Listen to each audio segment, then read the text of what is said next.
Welcome to The Explainer. Today, we're setting the stage for what is essentially an epic biological drama.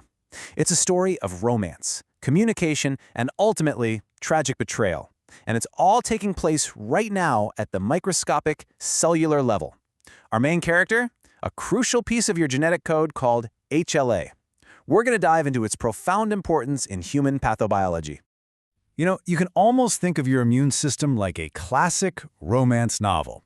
But instead of your typical enemies to lovers trope, this is a tragic lovers to enemies story gone terribly wrong. What happens when the body's ultimate protector, which is designed to defend you against all odds, suddenly gets totally confused and tragically mistakes a lifelong friend for a deadly enemy? Well, as we'll see, the fallout is absolutely devastating. To really grasp this betrayal, we have to meet our biological matchmaker. Let's define HLA, human leukocyte antigen, and MHC, the major histocompatibility complex. Located on chromosome 6, this genetic system acts kind of like the ultimate host at a cellular party. Its entire job is to introduce cells to the immune system and essentially say, hey, this tissue belongs here, it's self, or red alert, we've got a foreign invader, it's non-self. And this brings us to a massive crossroads in our biology. On one side, we have self-tolerance, and on the other, autoimmunity. Self-tolerance is the peaceful romance, right? The immune system recognizes your body's tissues and acts as a loyal, dedicated bodyguard. Autoimmunity, though, is the tragic betrayal. This is where the immune system completely breaks that tolerance, draws its weapons, and launches an all-out attack on the very body it swore to protect. Section 1. The Meet Cute, the ultimate biological matchmaker.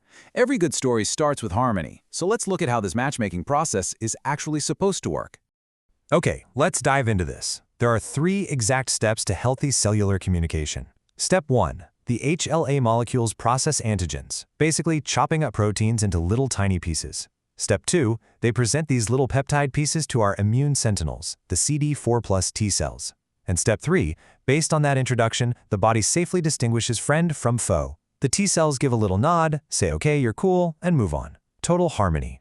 Section 2. A tragic cellular misunderstanding.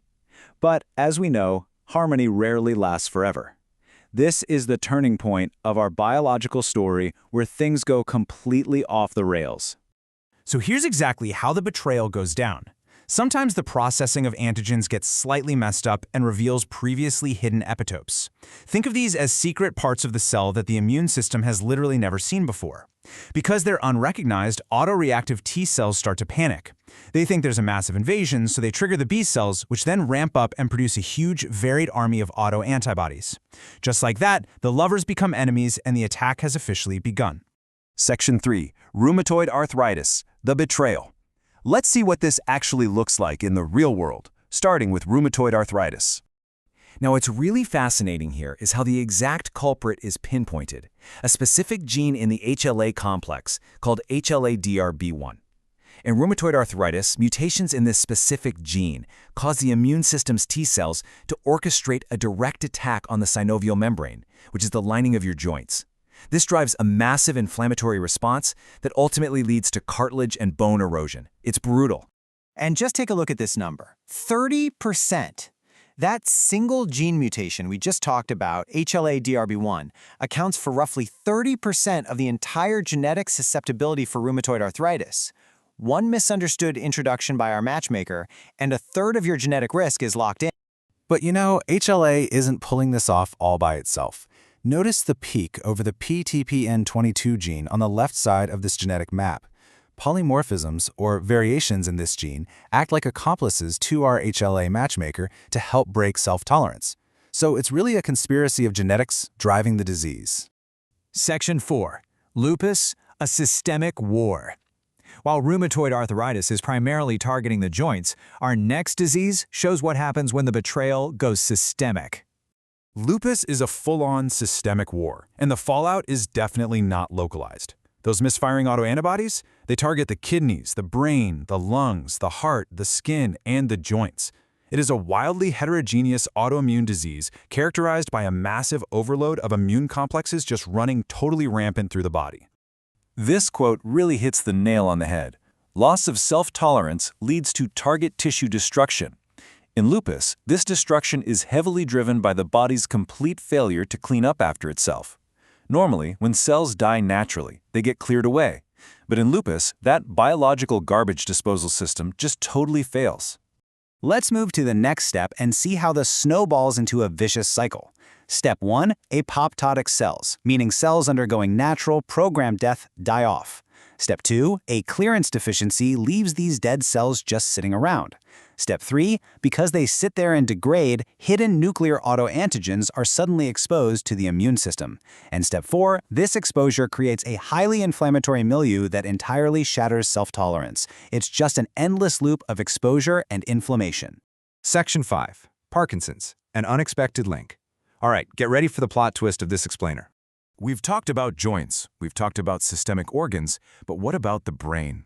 Could this exact same biological misunderstanding, this immune betrayal driven by HLA, actually play a role in neurodegenerative diseases? Well, for a long time, the scientific community thought the answer was a flat no. Traditionally, we've looked at the etiology of Parkinson's as a mix of environmental neurotoxins, oxidative stress, and the buildup of toxic proteins like alpha-synuclein. We usually think of it as a localized brain issue, right? Not an immune system betrayal. So the crucial point here lies in recent genome mapping, which has revealed a totally unexpected risk polymorphism. The very same HLA region, our biological matchmaker, actually contains genetic variations that actively increase the risk of developing Parkinson's disease. This proves that crosstalk between our innate and adaptive immune functions plays a direct vital role in neurodegeneration. How wild is that? The multifactorial etiology of Parkinson's is complex. It's not just toxins, and it's not just aging. It is genetic susceptibility, specifically including the HLA region, interacting directly with oxidative stress and mitochondrial dysfunction. Together, they create this perfect storm that triggers the death of dopaminergic neurons. The immune system's matchmaking errors are quite literally reaching into the brain. Section 6, the shared genetic thread. Let's pull all of these narrative threads together to look at the big picture. And this brilliantly illustrates just how connected we are. When researchers map overlapping genetic associations across these distinctly different diseases, nearly 40% of the time, the risk is driven by the exact same allele. The exact same genetic typo is causing different biological betrayals depending entirely on the person and their environment. To wrap things up today, autoimmune and inflammatory diseases are not simple single-gene issues. They're incredibly complex polygenic disorders. And while there isn't one single global autoimmune mechanism, they absolutely share widespread pathogenic pathways. And sitting right there at the center of the web, heavily influencing almost all of these conditions, is our old friend, the HLA region on chromosome 6. Which leaves us with this final, absolutely thrilling thought. If unlocking the secrets of HLA can reveal exactly how the immune system tragically misunderstands friend from foe, could targeting this ultimate biological matchmaker eventually allow us to rewrite the ending for millions of people across dozens of different diseases? The interconnectedness of human biology is just staggering, and honestly, we are just beginning to turn the page. Thanks so much for joining me on this explainer, and keep questioning the science around you.